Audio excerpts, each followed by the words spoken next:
If math has been driving you crazy, or if you're finally admitting you're lazy, and your test grades have been dropping, it's time to get your arrows popping.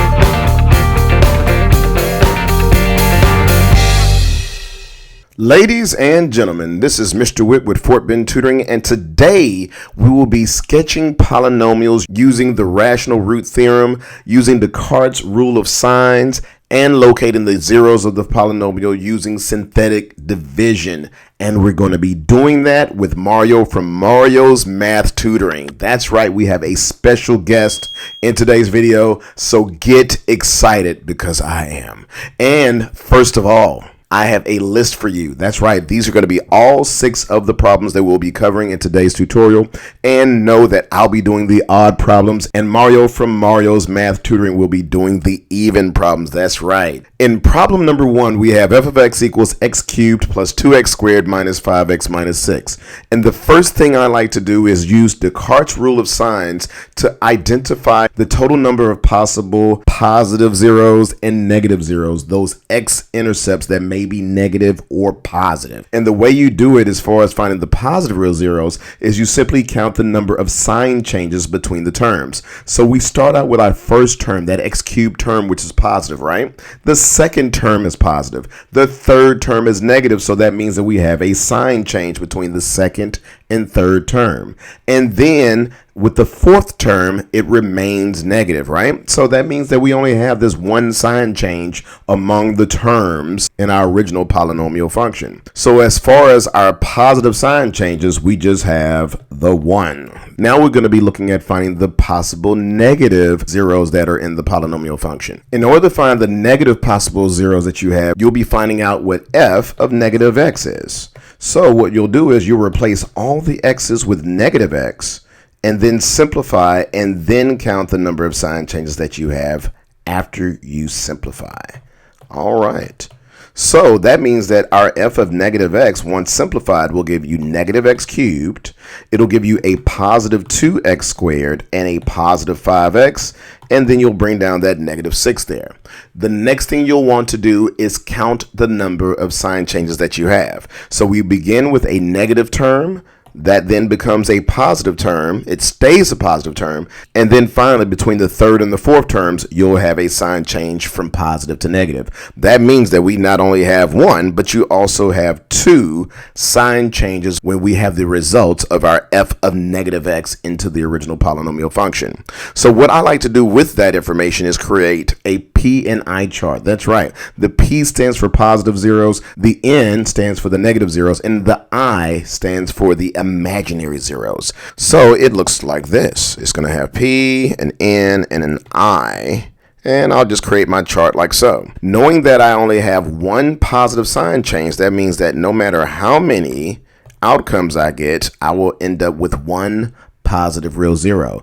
And note that the total number of zeros that you'll ever get is going to be 3 because that's the highest degree in our polynomial function. As far as our negative zeros that we found 2 sign changes, right? And because the imaginary numbers are always paired off, you'll always count down by 2s when looking at your zeros, whether it be positive, negative, or imaginary.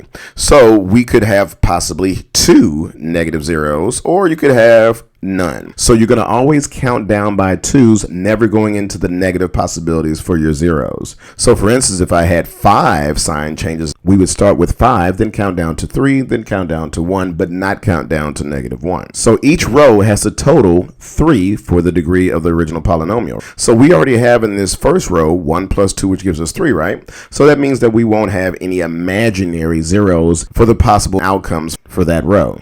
Then with the second row, you could have 1 positive zero, 0 negative zeros. So that would leave us with 2 imaginary zeros if our outcomes follow this pattern as far as the solutions are concerned. So these are going to be the possibilities of the signs and the types of solutions that we'll end up with when dealing with solving and sketching this polynomial function that we have here in problem number 1. So that takes care of Descartes' rule of signs as well as constructing your P and I chart, which identifies the possibilities for the positive zeros, the negative zeros, and the imaginary zeros that our function may have. Let's continue.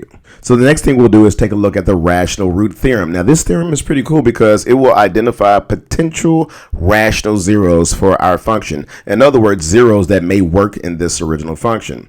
The only downside of this, guys, is that it will not identify any irrational zeros that your function may have. So it's going to only be useful for identifying real rational zeros, and that's it. So what you do is you'll identify the last coefficient as p, the first coefficient as q. So what you want to do is you want to identify the factors of p. So since p is 6, and we don't really care about the sign of p at this point, the factors of p are going to be plus or minus 1, plus or minus 2, plus or minus 3, and plus or minus 6. So these are all the potential factors of 6, or negative 6 if you want to say that.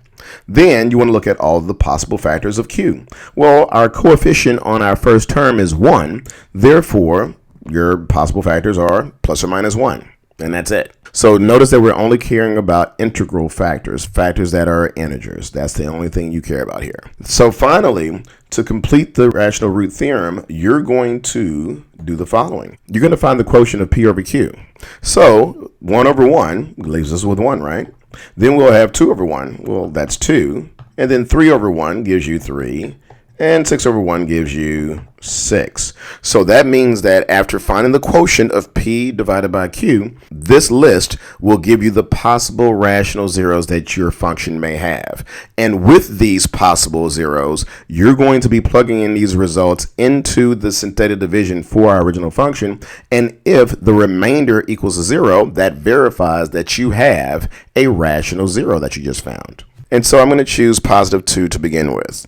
So choosing positive 2, you'll bring down the coefficients from your polynomial function, and then the goal here is to see if the remainder of our synthetic division will be 0, because that will verify that 2 in this case would be a 0 of the original polynomial function.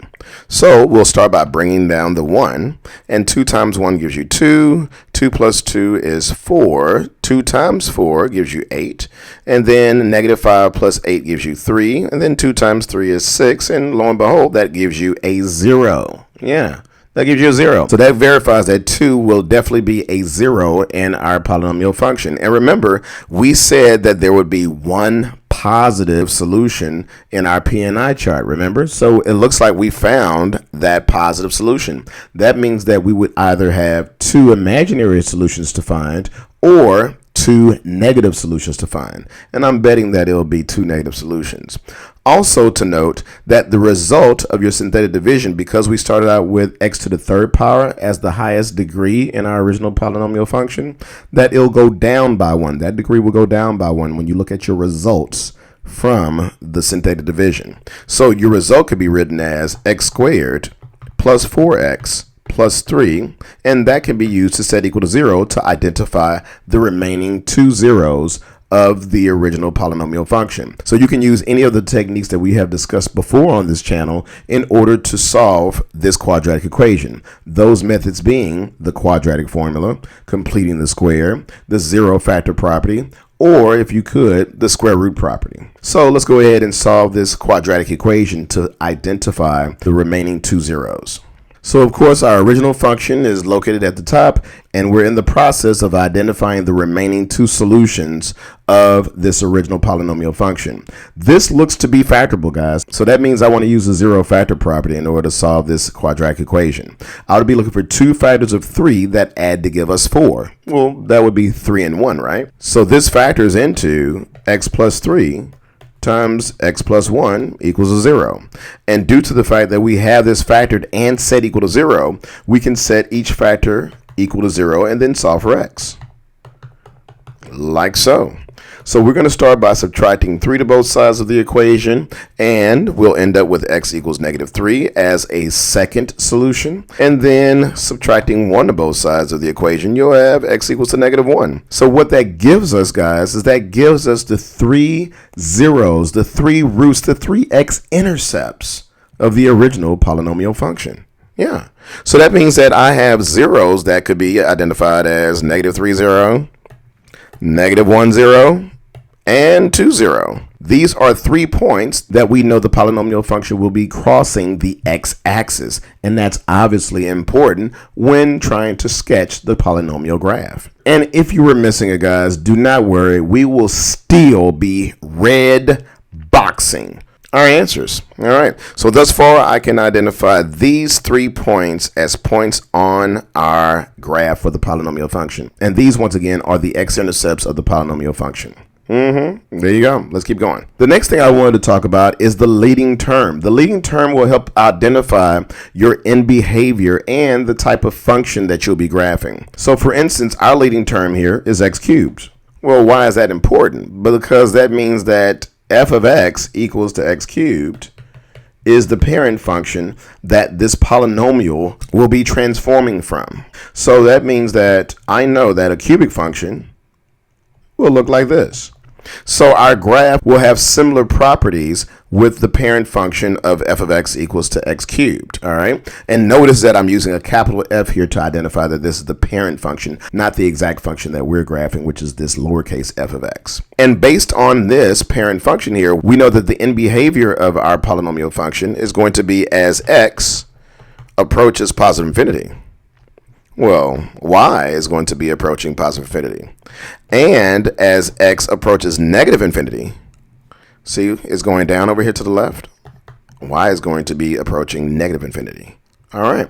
And this is going to be the end behavior for our polynomial function, so that we know when we sketch our polynomial function, we need to make sure that the left part of the function needs to approach negative infinity and the right part of the function needs to approach positive infinity. Another aspect of the graph that we can identify is the y-intercept. Well, in order to identify the y-intercept, you'll simply be plugging in 0 into the original function, so that you'll end up with 0 cubed plus 2 times 0 squared minus 5 times 0 minus 6.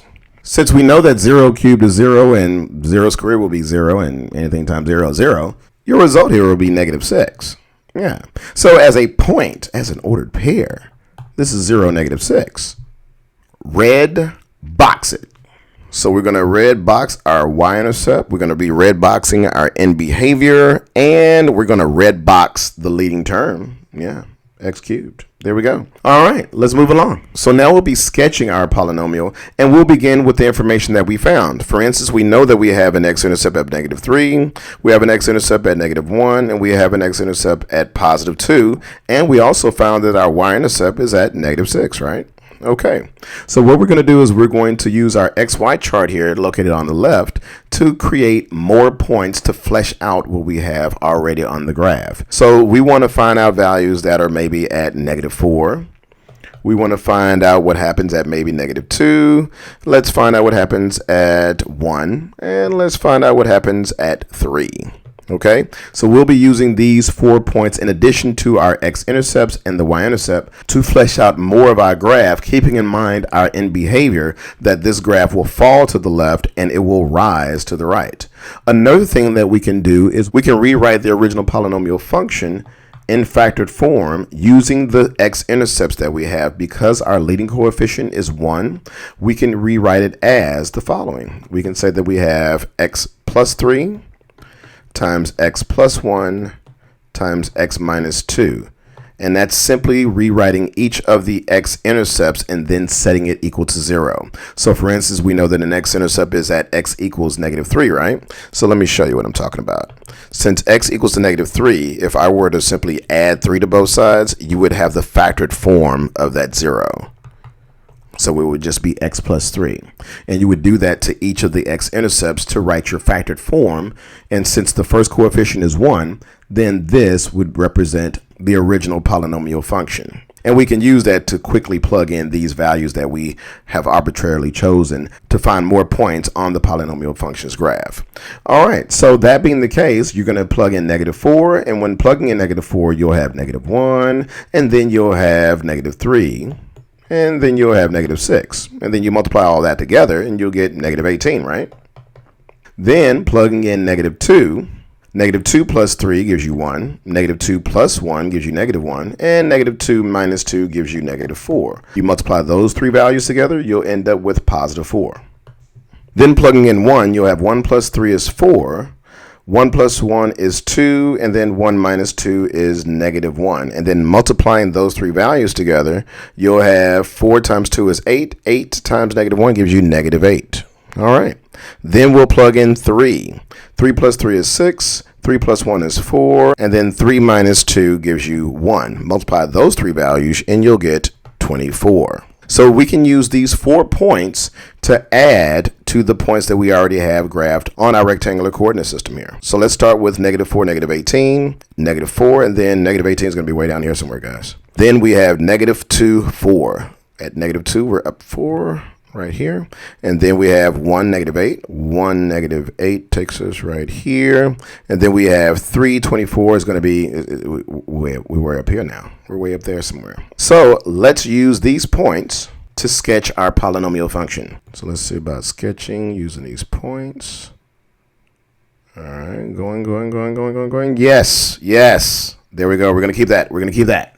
So once again, this gives you a sketch of the polynomial function. It's not exact because we can't assume that these peaks and valleys here are the exact points. Later in your calculus class, you can truly identify the extrema, but if you would help yourself by locating perhaps a midpoint between the two solutions, normally you can get close to those peaks and valleys as far as your sketches of the polynomial are concerned. But just know that these are not literal peak of that local max, and this may not be the literal bottom here of that local minimum that you have in your polynomial function. It's close to the exact graph, but it is not the exact graph. Therefore, we call it a sketch. Okay, well, that completes number 1, guys. Okay, let's graph number 2 now. You can see we've got f of x equals negative x cubed plus 4x squared plus 7x minus 10. Now, what's interesting about this polynomial is that it has that leading coefficient of negative 1.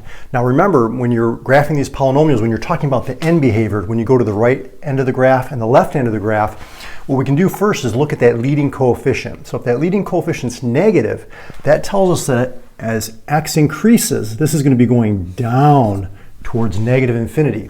And then because this degree here is odd, see how it's third degree, that means it's going to be going the opposite way to the left. If it was even, they would have the same end behavior. Odd, they have the opposite end behavior. Now, if you get stuck on this, again, what you can do is just focusing on this highest powered term. That's going to be the one that's the most influential. Say, for example, I put 10 in here. 10 cubed is 1,000, but times a negative is negative 1,000. See how it's going down? Whereas if you put in a negative 10, okay, a negative 10 cubed is negative 1,000, but then times this negative 1 would make it a positive 1,000, right? So then it's going up to positive infinity on this side. Okay, so we got the end behavior. The next thing I like to do is use the rational root theorem to narrow down the possible rational roots, okay? So what we do is we take the factors of this constant divided by the factors of this leading coefficient. So let's just think of that as 1. So what we're going to do is we're going to take all the factors of 10, plus or minus 1, 2, 5, and 10, divided by all the factors of 1, plus or minus 1. Now you can just ignore the negative sign, just look at the number itself, take the factors. We're going to consider both the positive and negative cases. So what I like to do generally is I like to write all of them out. Since they're all divided by 1, this one's kind of not too bad, but I like to write them from lowest to highest. So negative 10, negative 5, negative 2, negative 1, 1, 2, 5, and 10. So now what we're going to do is we're going to go over to Descartes' rules of signs to see if we can narrow down this possible situation further. So what you would do with Descartes' rule of signs is you would look at the sign changes, okay, for each term in the polynomial. So here you can see we're going from negative to positive. That's one sign change. Positive, positive, that's not a sign change. Positive, negative, that is a sign change. So we have 2 sign changes. And so what I'm going to do here is I'm going to make a little positive, negative, imaginary chart. And we said that there's a maximum now of 2 positive roots. And what that means is, the ones that are occurring here to the right of the y-axis. So there's a maximum of 2 or less than that by an even number. So you can subtract 2, subtract 4, subtract 6 like that from this maximum number. So that means there could be 2 or 0 positive. Now if you put in negative x, f of negative x, what we get now is we get a negative cubed is a negative times a negative is a positive. Negative x, the quantity squared, is positive x squared times 4 is 4x squared. So all I'm doing is putting a negative x in place of x on the right, minus 7x, minus 10. So now if we count the sign changes, you can see we have positive to positive, that's not a sign change. Positive to negative, that is a sign change. And then negative to negative, that's not a sign change. So we have a 1 sign change, which tells us that there's a maximum of 1 negative root, or 0, meaning 1 occurring maximum to this side of the y-axis. Now if we try to subtract 2 from 1, that's going to put us into the negative number of negative roots. So that's not going to be possible. So that tells us there's exactly 1 negative root. Okay, so now what we're going to do is we're going to go ahead and add across. 2 plus 1 plus 0 is 3. Now remember, whatever the degree of the polynomial is, that highest degree, that's the number of zeros that you're going to have. And so now what I'm going to do is go through the different scenarios. It could be 2, 1, and 0. It could also be 0, 1, and 2.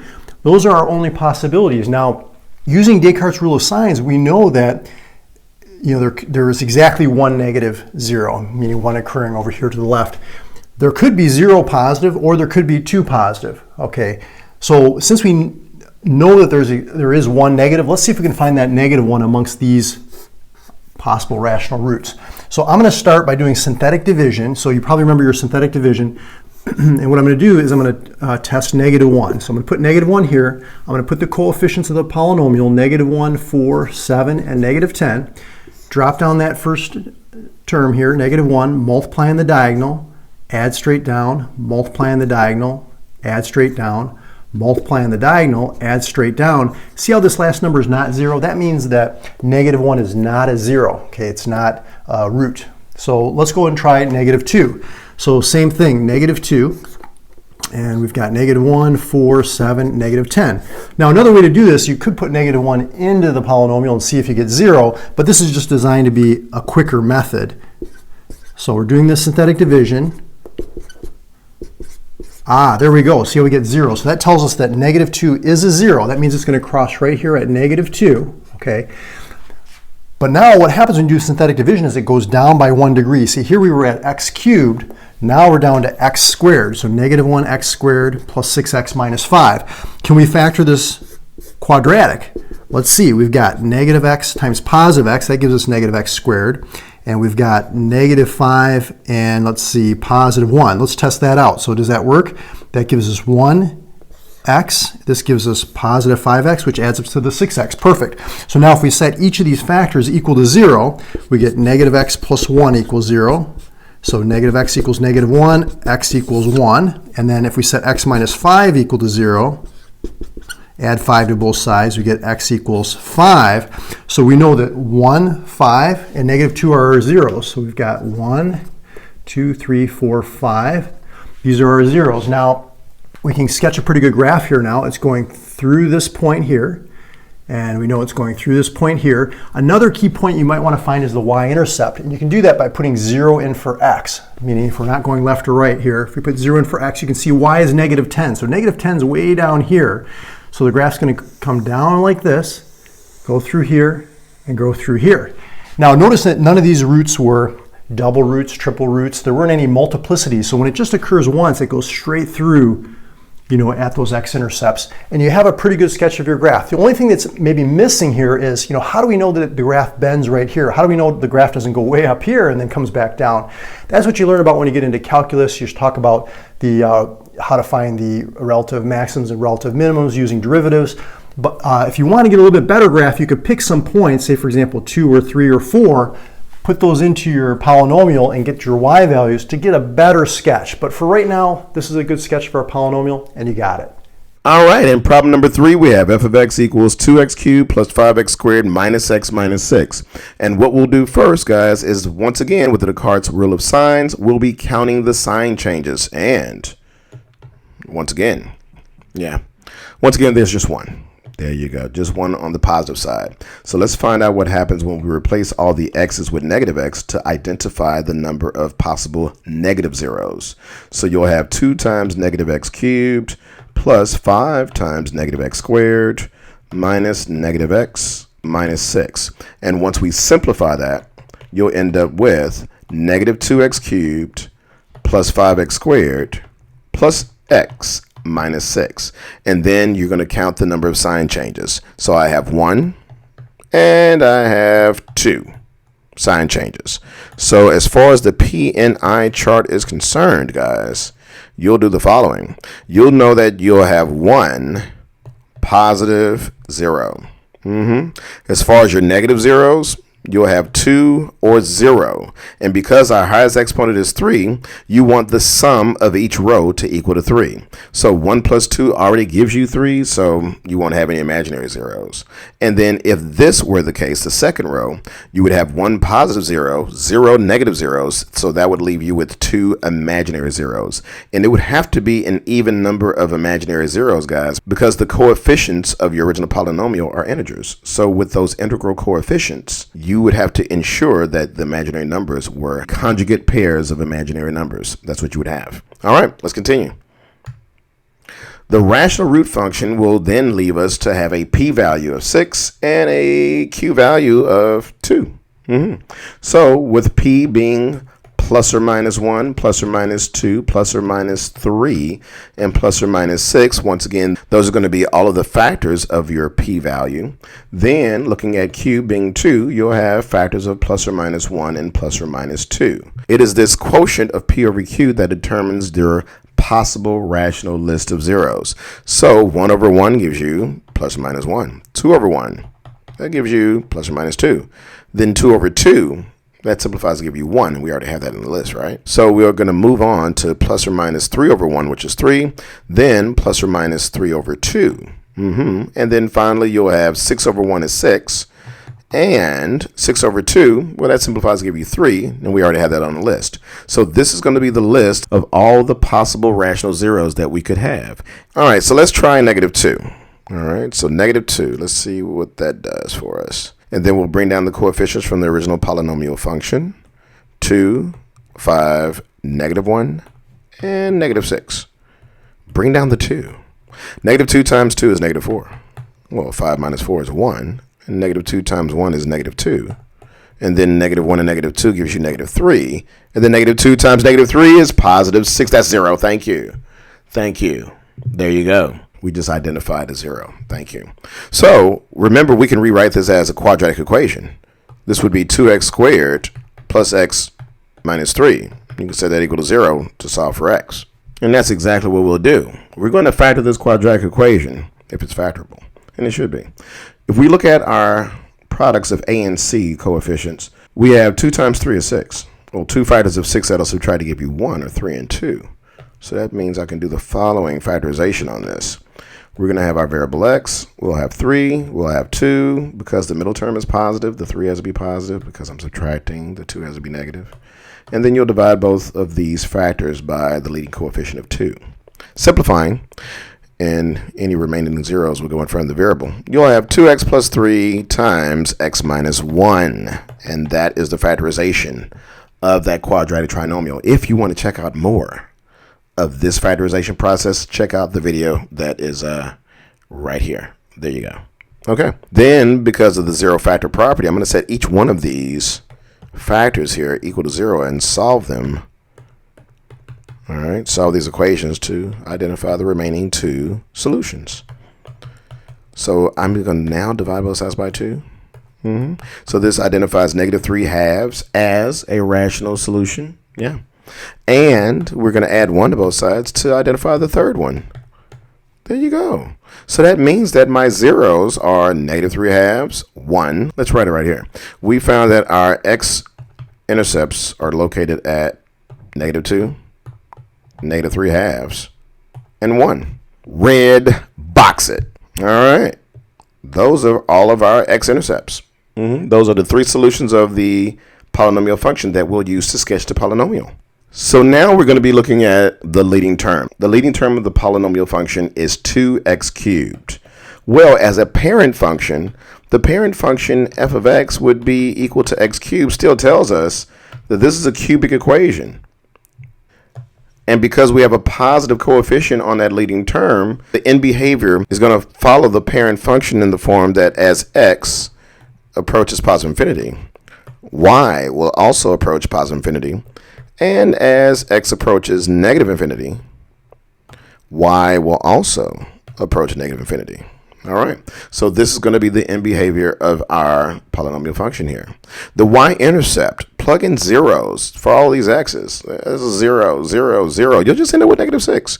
So as a point, you'll have 0, -6 as the y-intercept. All right, let's move on. Or red box it. Red boxing it. Here's our leading term. There we go. Here's our end behavior. And the y-intercept. There we go. All right, let's move on. We found out several things thus far. We found out that our y-intercept is at -6. We found out that we have an x-intercept at -2. We also know that we have an x-intercept at -3/2, which is -1.5. So that's going to be about right there. We also know that we have an x-intercept at 1. There we go. Let's see what happens at -3. Let's see what happens at 2. And I'm thinking that as far as our graph is concerned, we're going to be just using those to flesh this out. So let's plug in -3 into our synthetic division using the remainder theorem to identify what the y value would be. We have 2, 5, -1, and -6. Let's see what happens. Bring down the 2. -3 times 2 is -6. You'll end up with -1. -3 times -1 is +3. This gives you 2. And then -3 times 2 is -6. So that gives you -12. All right, there you go. So that means that y is -12 when x is -3. Okay, let's see what happens with +2. With +2, plugging that into our synthetic division, 2, 5, -1, -6, and using the remainder theorem, you'll bring down the 2. 2 times 2 is 4. That gives you 9. 2 times 9 is 18. This is 17. 2 times 17 is 34 to give you a result of 28. So with a y value of 28 when x is 2, we have more points that we can use to plot on the sketch of our polynomial function. So we have -3, -12 would be down here somewhere. And then you have 2, 28, that's going to be way up here somewhere. So let's see what this sketch could look like. We'll come up. We didn't find out any points in between -2 and -3/2 on purpose, by the way. And so we're assuming where this peak would be. That's once again going to be why this is a sketch. This is not exactly where this peak may lie. It could be less than that or higher than that.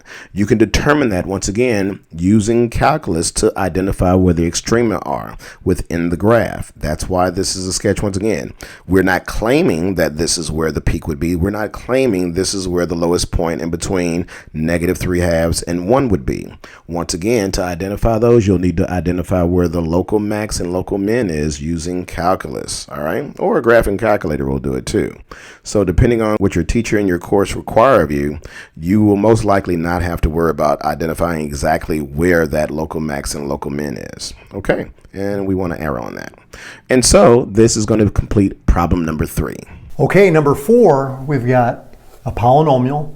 Notice that this one is to the 4th degree, which tells us that we have 4 roots or solutions to this polynomial. The first thing I like to do is start off with the end behavior, and you look at that leading coefficient. So see how that leading coefficient is positive? That tells us that this graph is going to go up towards positive infinity towards the right. But because it's an even degree, that tells us it's going to be the same end behavior going to the left. Okay, if it was an odd degree, they'd be going in opposite directions. So remember, leading coefficient tells us about the right end behavior, positive to positive infinity, negative to negative infinity. The degree, if it's odd, it's the opposite direction to the left. If it's even, it's the same direction. Okay, the next thing I like to do is let's jump into the rational root theorem. We take all the factors of the constant divided by all the factors of the leading coefficient. So all the factors of 2 are going to be plus or minus 1 or 2. So those are numbers that go into evenly into 2. And then all the factors of 2 here for the leading coefficient, also plus or minus 1 or 2. So let's go through the combinations. It could be, let's see, it could be 2 over 1, which is -2. It could be -1 over 1, which is -1. It could be -1/2. It could be +1/2, +1, +2. And I usually like to write them from lowest to highest, because when you get into learning about the upper bound, lower bound, that'll be helpful.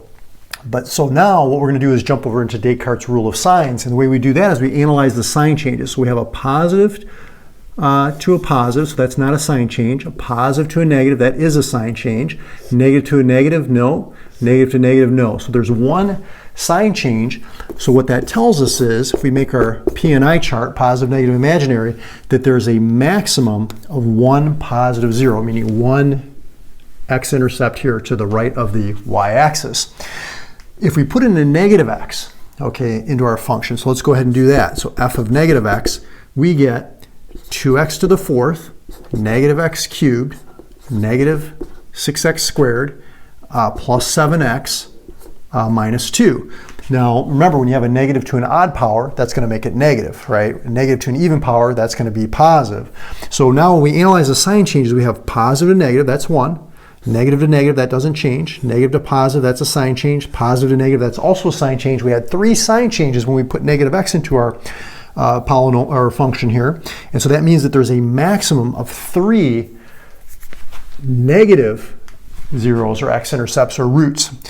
But remember, with Descartes' rule of signs, it can be that maximum number or less than that by an even number, meaning you can subtract 2, 4, 6, 8 from this maximum number. So we could have 3 or we could have 1, right? So let's see, let's go ahead and add across here. 1 plus 3 plus 0 is 4, okay? Let's say if there was 1 negative, we could have 1 positive and 2 imaginary. Now, one thing to remember is that if your coefficients of your polynomial are all real, if you have imaginary solutions or roots, they're always going to come as conjugate pairs. So that's why you're going to see over here on the right, 2, 4, 6, 8, they're going to come in groups of 2. Now, we can't subtract 2 from 1, the maximum number of positives. So these are the only combinations according to Descartes' rule of signs. Now, again, Descartes' rule of signs is to help us to narrow down which one of these we want to test out to see which one's going to be a root or a zero or an x-intercept, right? So if I was trying to be strategic about this, I might notice that, okay, we know that there's exactly 1 positive root, but for the negatives, there could be 1 or there could be 3. So what I'm going to do is I'm going to test the negative ones first because there's a potential for there actually being 3. I might have a chance of finding one amongst these negatives. So you understand the logic behind this, the strategy. So let's go ahead and maybe test out, let's just start with negative 1. Okay, so if I put negative 1, and we're going to put our coefficients, do our synthetic division. So this is 2, 1, negative 6, negative 7, and negative 2. Okay, one important thing too when you're doing a synthetic division, if you skip over any of these terms, you want to put a 0 as a placeholder, right? So let's drop down that first term, multiply on the diagonal, add straight down, multiply on the diagonal, add straight down, multiply on the diagonal, add straight down, multiply on the diagonal, add straight down. Now see how we got 0? That tells us that negative 1 is a 0, meaning it is going to cross right here at negative 1, okay? But one thing that students sometimes forget is that negative 1 could be a double 0, a triple 0. It could, have multiplicities, as they say. So what I like to do here, right at this point, is let's go ahead and see if maybe negative 1 occurs a second time. So let's go ahead and do the synthetic division again. Bring down that 2, multiply on the diagonal, add straight down, multiply on the diagonal, add straight down, multiply on the diagonal, add straight down. Notice how we're getting 0 again. So that tells us that negative 1 is a double 0. So what happens when you have a double 0 is at that x-intercept, you're going to have a quadratic shape, an x squared shape. Okay, so it means it's going to kind of like bounce off of that point. Okay, depending on which direction it's coming from. If it's coming from here, it would bounce like that. If it's coming from here, it would bounce like that. So now, what we want to do is we want to take a look. So we went from a 4th degree to a 3rd degree to a 2nd degree. So now this is 2x squared minus 3x minus 2. Where once you get down to a quadratic, you can either factor it or do the quadratic formula to find your remaining zeros.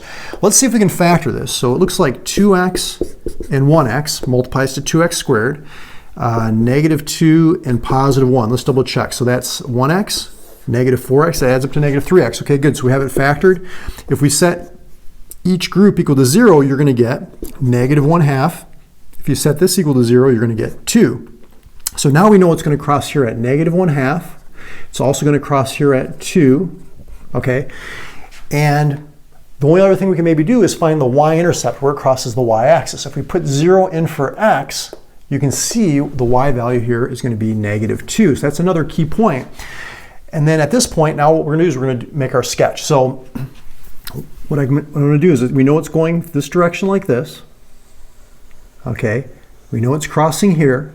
We know it's crossing here. And we know it's bouncing at that point. So I'm just going to erase these arrows. That was just to help us. But now this is just a sketch. So you say, well, Mario, how did you know it bent right there? How do you know it didn't go all the way up to here? And then, okay, well, if you want, you can plug in some points in between here. Like, for example, like, negative 0.7, something like that. Put that in for X and get your Y value and get a better idea of where exactly it's bending. So this is just a sketch. Otherwise, you'd have to find these maximums and minimums. Now, again, just to refresh, because these were just single zeros at 2 and -0.5, that means it's going to go straight through, okay? Whereas this one was a double zero, had multiplicity of 2, it's going to have that parabola shape, that x squared shape at that x-intercept. And then we've got our end behaviors, and you've got your graph. For problem number 5, we have f of x equals negative 3x to the 4th power plus 7x cubed plus 7x squared minus 12x minus 8. We want to count the number of sign changes, and keep in mind that we'll end up with 4 solutions for this function because the highest degree is 4, and that will tell you the number of solutions that you'll end up with. Some of the solutions can repeat, so you want to keep that in mind. And let's start counting. We have a negative to a positive, that's one sign change.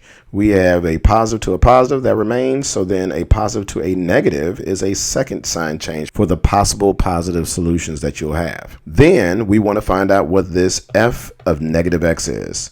Plug in negative x everywhere you have an x in the original polynomial function. And that's what I'm doing right here. Getting my negative x on. Are you getting your negative x on? I hope so. All right, we're just going to slap that negative 8 down there because... yeah, I ran out of room. So, simplifying this, you'll have f of negative x. This gives you a negative 3x to the 4th power. This will be negative 7x cubed. This will be positive 6x squared plus 12x minus 8. And we're counting the sign changes. We have a sign change here, negative to a positive, and we have a sign change here that is a positive to a negative. So as far as your PNI chart is concerned, we end up with 2 or 0 positive solutions. You end up with 2 or 0 negative solutions. Like so. So due to that, you have 4 different scenarios that you can end up with just between the positive and the negative values. Now remember, each row has to have a total of 4 as far as the number of solutions is concerned. So if I have 2 positive zeros, 2 negative zeros, I would have 0 imaginary solutions. If I have 0 positive solutions, 0 negative solutions, then that would mean I would need 4 imaginary solutions. If I have 2 positive solutions and 0 negative solutions, then I would need 2 imaginary solutions. And then if I have 0 positive solutions and 2 negative solutions, that means I would need 2 imaginary solutions. So each of these rows is a possible outcome for our solutions for the original polynomial function. All right, let's move on. Using the rational root theorem, we're going to be looking at a p-value of 8 and a q-value of 3. Well, looking at all of the factors of p, which are plus or minus 1, plus or minus 2, plus or minus 4, and plus or minus 8, you would have then factors of q, which are plus or minus 1 and plus or minus 3. It is this quotient of p over q that will give you the list of possible rational roots that you'll end up with for this function. So that means that you'll have plus or minus 1, plus or minus 1/3. Then you'll have plus or minus 2, plus or minus 2/3. Then 4 over 1 gives you plus or minus 4. You'll have plus or minus 4/3. You'll have plus or minus 8. And you'll also have plus or minus 8/3. Okay, yeah, that's what you'll have there. It's supposed to be a plus sign. It's supposed to be a plus sign. Thank you. All right, so this last list here, this p over q list, those are the possible rational zeros for this polynomial function. And we're supposed to navigate this to identify our zeros. So I believe I'm going to begin with -1. So I'll have -1, and then we'll go into our coefficients, -3, 7, 6, -12, and -8. Bringing down -3, Negative 1 times negative 3 is 3. That gives you 10. Negative 1 times 10 is negative 10. This gives you negative 4. Negative 1 times negative 4 is 4. And then this gives you negative 8. And then negative 1 times negative 8 is positive 8, guys. We just found a 0. We just found a 0. Interesting. Now, one of the benefits of using this process, guys, now notice that we identified that negative 1 is a 0 of the polynomial function. We can continue on using only the negative 3, 10, negative 4, and negative 8 in our process. So using positive 2, we're going to be using the results of our previous synthetic division. So that means I'm using negative 3, 10, negative 4, and negative 8. So we'll be bringing down the negative 3, and then 2 times negative 3 gives you negative 6. And then this gives you a 4. 2 times 4 is 8. And then you'll have positive 4. And then 2 times 4 is positive 8. And this gives you 0. This confirms that positive 2 is also a rational 0. And ladies and gentlemen, this is not magic. I am just arbitrarily choosing zeros from our possible rational 0 list. So just getting a little lucky, or I'm editing out the mistakes. Finally, we're left with 3 values here, okay? So that means that we have negative 3x squared, 4x plus 4 equals 0 as a quadratic equation that we can use to solve for the remaining 2 solutions. I do know that if I shoot a negative throughout all of this, if I divide everything by negative 1, for instance, that we'll have 3x squared minus 4x minus 4 equals 0, with a times c equaling to 12, or negative 12 technically. 2 factors of 12 that'll subtract to give me 4 are 6 and 2. So that means I can factor this. So I'm going to have a variable x. I'm going to have 6. I'm going to have 2. And because of the middle term's coefficient being negative, the 6 must be negative, the 2 must be positive, and my leading term is 3, has a coefficient of 3. Simplifying this, you'll have x minus 2, and then that remaining result of 3 goes in front of the variable. So you have 3x plus 2 equals 0. So notice that we will end up with a repeating root. That's right. You will have a root of 2 that has a multiplicity of 2. So x will equal to 2. After setting 3x plus 2 equal to 0 and solving it, you'll have x equals a negative 2/3. So that means that along with the negative 1, the 2, and the negative 2/3, we also have a repeating root of 2. So we have multiplicity here. Anytime you have an even multiplicity, guys, that means that the polynomial on the graph will bounce. It'll touch that x-intercept and turn around. It'll go the opposite direction. So let's see how that plays out in our sketch here. All right, the leading term is negative 3x to the 4th power. That means that your parent function is x to the 4th power. And x to the 4th power is basically just a parabola. The difference here is that it'll be pointing down, and because of the 3, it'll be rather narrow. So we'll be looking at a graph that'll be doing this number as far as our end behavior. So we'll say that as x approaches positive infinity, y will be approaching negative infinity. And as x approaches negative infinity, y will be approaching negative infinity. And as far as a y-intercept is concerned, if you plug in 0 into each of those terms and simplify, you'll find out that your y-intercept is negative 8. There you go. Red box it. So our leading term is negative 3x to the 4th power. That tells you which parent function you need to deal with, as well as whether it's going to be reflected across the x-axis. We have our end behavior identified, and we have our y-intercept. Okay, guys, so we know that we have an x-intercept at negative 1. We also know that we have an x-intercept at negative 2/3, which is about right there. And we also know that we have a y-intercept at negative 8, and we have an x-intercept at positive 2. These are things we're going into the problem knowing. Yes. So let's see what happens at negative 2. Yeah, negative 2. Let's see what happens at positive 1. Let's see what happens at 3. There you go.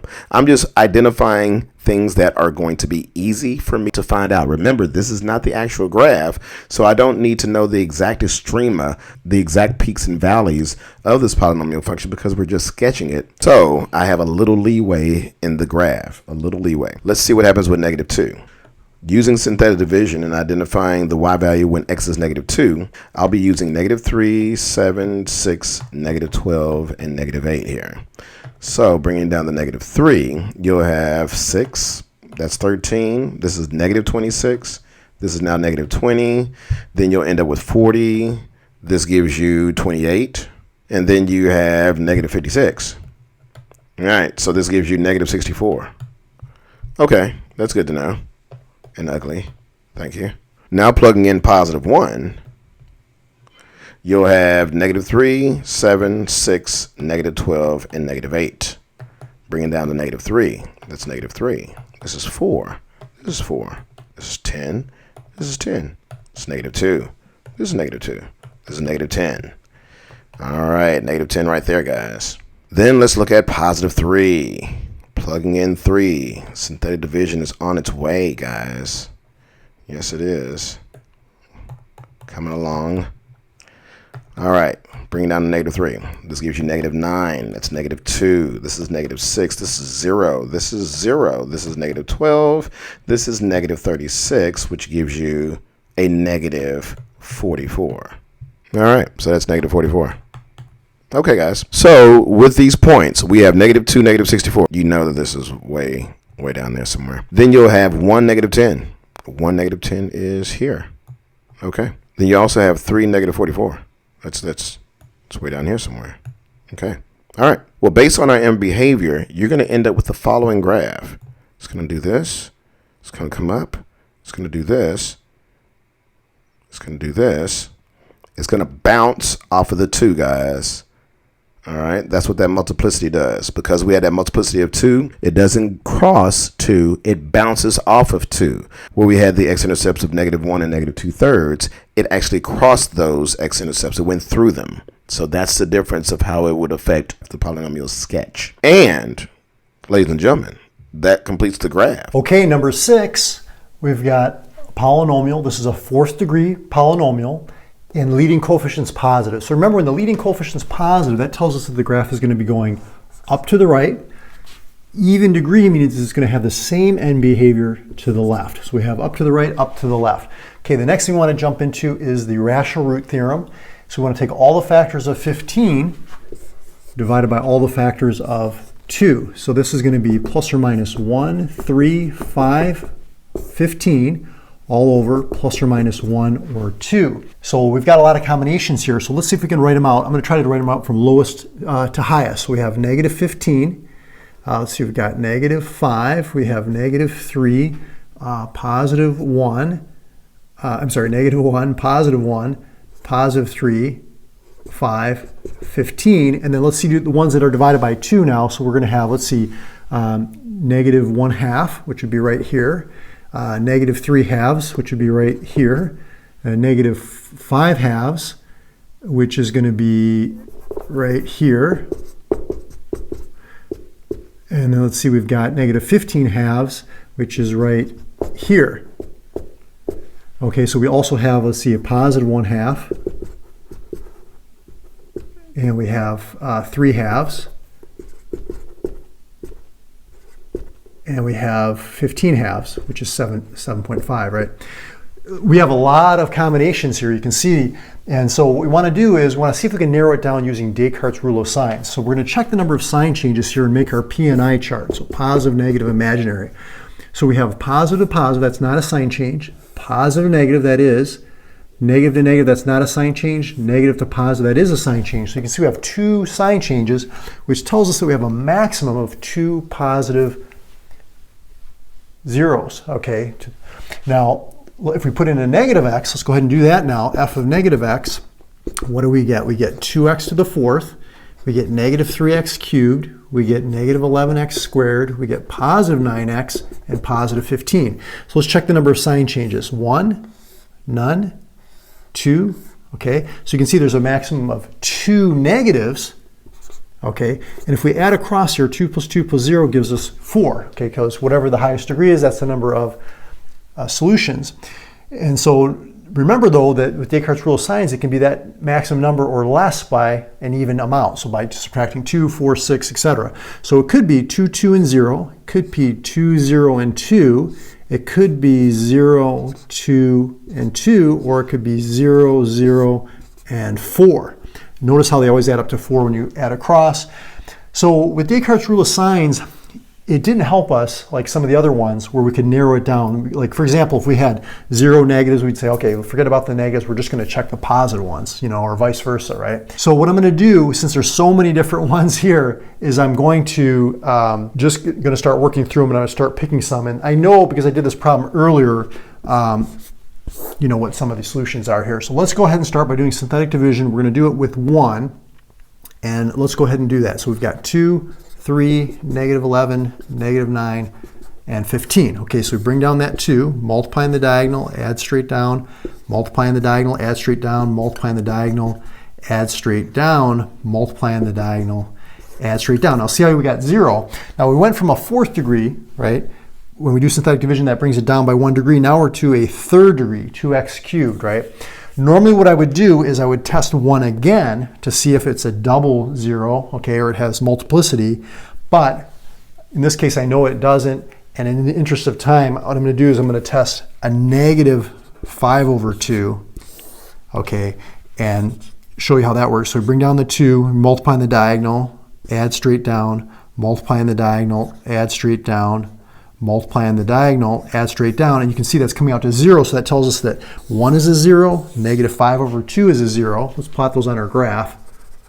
-5/2 is like -2.5. And then now look what we have. We went from a 4th degree to a 3rd degree to a 2nd degree. So we have, we write it over here, 2x squared plus 0x minus 6 equals 0. So let's go ahead and solve this equation. I'm going to add 6 to both sides.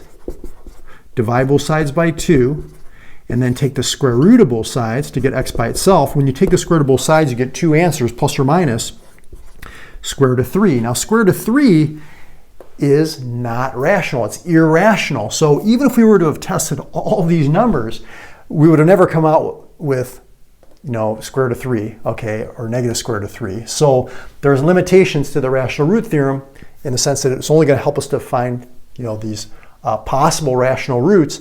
And so as long as you can find enough of those roots to bring it down to a 2nd degree equation where you can then use a quadratic formula or solve, you know, that's what you're going to need to do to do these by hand, okay, using these methods that we're talking about in this video. So square root of 3 is about 1.7. So I'm just going to put it right about here, and negative 1.7 is going to be right about here. Now, because these are all single roots, they only occur once, it's going to go straight through those points, just like a line. It's not going to have that bouncing shape where it changes direction when it's an even degree like 2, 4, 6. The only other thing we might want to do is graph the y-intercept. If we put 0 in for x, you can see that the y-intercept is going to be up here at 15, okay? So way up there. So this graph is going to look something like this. It's going to go through here, it's going to go through here, it's going to go up to 15, it's going to go through here, like that. Now, the only other thing that, like I said, is we can plot some additional points. Like you might want to plot, you know, -2 and maybe get a sense of how far this goes down. Same thing over here, maybe pick a point in between here. You can fill it in by plotting some additional points. This is just a sketch, but that gives you a pretty good idea of what your graph's going to look like. Thanks for watching. We appreciate you hanging out with Fort Bend Tutoring. Like the video, comment, and subscribe. Hit up our website, tutoringmath.net, and set up a private tutorial with me and FBT. Oh yeah, baby.